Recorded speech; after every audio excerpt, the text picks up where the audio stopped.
ورحمۃ اللہ وبرکاتہ پیارے محترم دوستو، آج میں آپ کو بکرا کی وبرکات ناظرین پہلے آپ میرے چینل کو سبسکرائب کریں، ویڈیو واچ کریں. آل جزاک اللہ خیرا.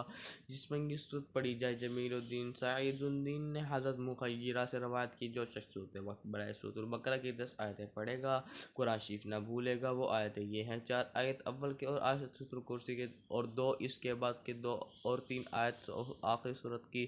مسئلہ طبرانی و تبہیقی حضرت ابن عمر رضی اللہ تعالیٰ عنہ سے روایت کہ حضور علیہ السلام نے فرمایا ہے: میت کو دفن کر کے قبر کے سرحانے سورۃ بقرہ کی اول کی 5 آیتیں پڑھو اور پاؤں کی طرف آخری 2 آیتیں پڑھو.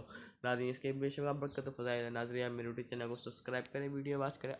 جزاک اللہ خیر. ناظرین، سورۃ بقرہ پڑھنے والے کو اللہ تعالیٰ کی طرف سے بہت نعمتیں حاصل ہوتی ہیں. ناظرین، ہمیں چاہیے کہ ہمیں دن میں ایک دفعہ سورۃ بقرہ کا 1 رکوع، 2 رکوع، 3 رکوع اگر ہو سکے تو 5 رکوع اگر ہو سکے تو پوری سورت اگر ہو سکے تو ایک پارہ تو پڑھنا چاہیے. ناظرین، میرے یوٹیوب چینل کو سبسکرائب کریں، ویڈیو واچ کریں. All day. جزاک اللہ.